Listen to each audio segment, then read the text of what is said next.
স্বামীজির আমার ভারত অমর ভারত থেকে পাঠ করছি। অঙ্কুশ্রী শাসমল, একাদশ শ্রেণী, পৃষ্ঠা সংখ্যা 145।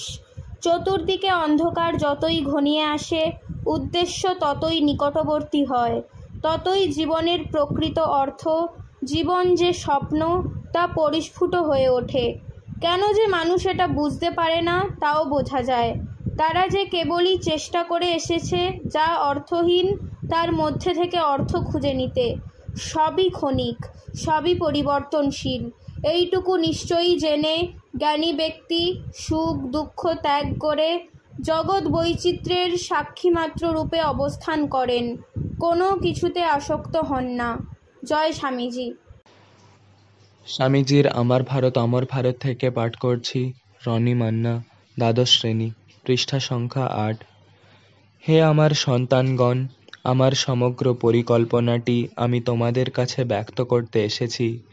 যদি তোমরা আমার কথা শোনো, আমি তোমাদের সঙ্গে কাজ করতে প্রস্তুত। যদি না শোনো, এমনকি আমাকে যদি ভারতভূমি থেকে পদাঘাত করে বের করে দাও, তবুও আমি তোমাদের কাছে ফিরে আসব।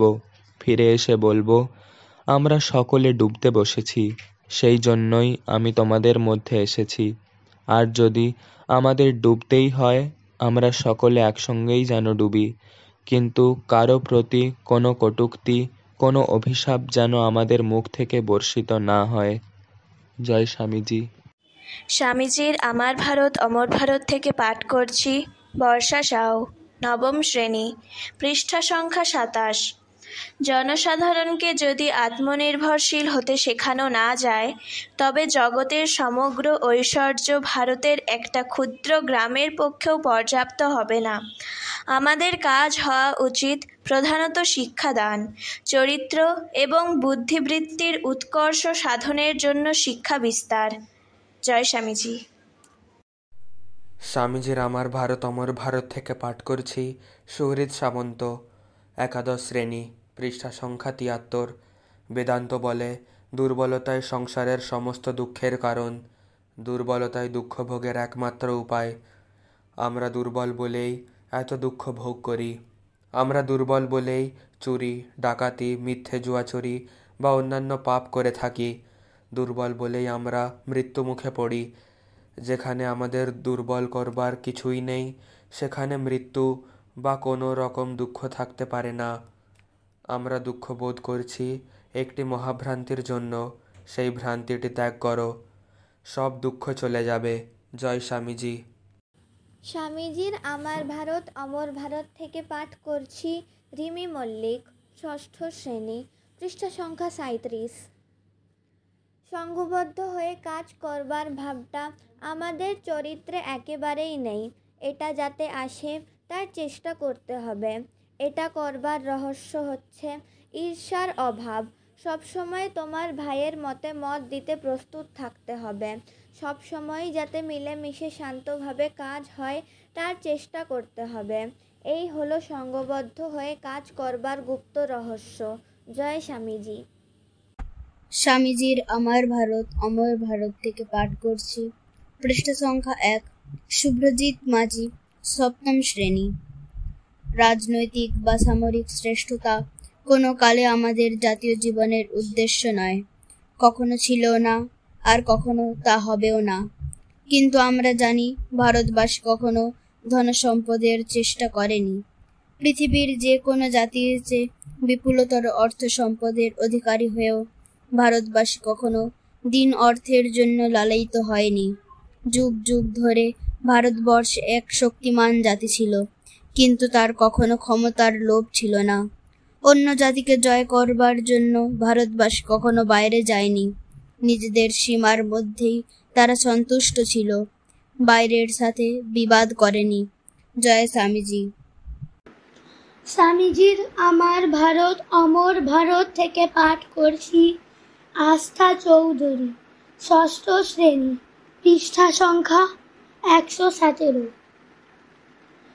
রাম বলেছিলেন পবিত্র, সীতা পবিত্রতা স্বয়ং। রাম দেহ বিসর্জন করে পরলোকে সীতার সঙ্গে মিলিত হয়েছিলেন। সীতা পবিত্র, বিশুদ্ধ এবং সহিষ্ণুতার চূড়ান্ত। ভারতবর্ষে যা কিছু কল্যাণকর, বিশুদ্ধ ও পবিত্র, সীতা বলতে তাই বুঝায়। নারীর মধ্যে নারীত্ব বলতে যা বুঝায় সীতা তাই। সীতা ধৈর্যশীলা, সহিষ্ণু, চিরবিশ্বস্তা, চিরবিশুদ্ধা পত্নী।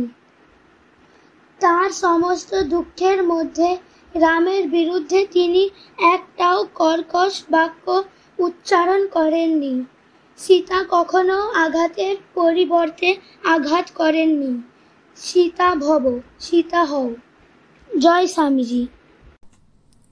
স্বামীজির আমার ভারত অমর ভারত থেকে পাঠ করছি পৃষ্ঠা সংখ্যা 142। অঙ্কুশ সামন্ত, ষষ্ঠ শ্রেণী। তোমরা যদি আমার সন্তান হও তবে তোমরা কিছুই ভয় করবে না, কিছুতেই তোমাদের গতিরোধ করতে পারবে না। তোমরা সিংহতুল্য হবে। ভারতকে, সমগ্র জগৎকে জাগাতে হবে। এ না করলে চলবে না। কাপুরুষতা চলবে না, বুঝলে? মৃত্যু পর্যন্ত অবিচলিতভাবে লেগে পড়ে থেকে আমি যেমন দেখাচ্ছি করে যেতে হবে, তবে তোমার সিদ্ধি নিশ্চিত। জয় স্বামী বিবেকানন্দ। স্বামীজির আমার ভারত অমর ভারত থেকে পাঠ করছি রূপসা খাড়া, সপ্তম শ্রেণী, পৃষ্ঠা সংখ্যা 99। ব্যর্থতা, ভুল থাকলেই বা। গরুকে কখনো মিথ্যা কথা বলতে শুনিনি, কিন্তু সে চিরকাল গরুই থাকে, কখনোই মানুষ হয় না। অতএব বারবার বিফল হও, কিছুমাত্র ক্ষতি নেই। 1000 বার ওই আদর্শ হৃদয়ে ধারণ করো, আর যদি 1000 বার অকৃতকার্য হও, আরেকবার চেষ্টা করে দেখো। জয় স্বামীজি। স্বামীজির আমার ভারত অমর ভারত থেকে পাঠ করছি পৃষ্ঠা সংখ্যা 142। অপূর্ব সামন্ত, চতুর্থ শ্রেণী। কায় মনোবাক্য জগদ্ধিতায় দিতে হইবে। পড়েছ মাতৃদেব ভব, পিতৃদেব ভব। আমি বলি দরিদ্র দেব ভব, মূর্খ দেব ভব। দরিদ্র, মূর্খ, অজ্ঞানী, কাতর, ইহারাই তোমার দেবতা হোক। ইহাদের সেবাই পরম ধর্ম জানিবে। জয় স্বামী বিবেকানন্দ। স্বামীজির আহ্বান থেকে পাঠ করছি সানা সাউ, পঞ্চম শ্রেণী, পৃষ্ঠা সংখ্যা 5। হাজার হাজার পুরুষ চাই, নারী চাই, যারা আগুনের মতো হিমাচল থেকে কন্যাকুমারী, উত্তর মেরু থেকে দক্ষিণ মেরু দুনিয়াময় ছড়িয়ে পড়বে। ছেলে খেলার কাজ নয়, ছেলে খেলার সময় নেই। সংঘ চাই, কুড়েমি দূর করে দাও। ছড়াও ছড়াও আগুনের মতো, যাও সব জায়গায়। জয় স্বামীজি।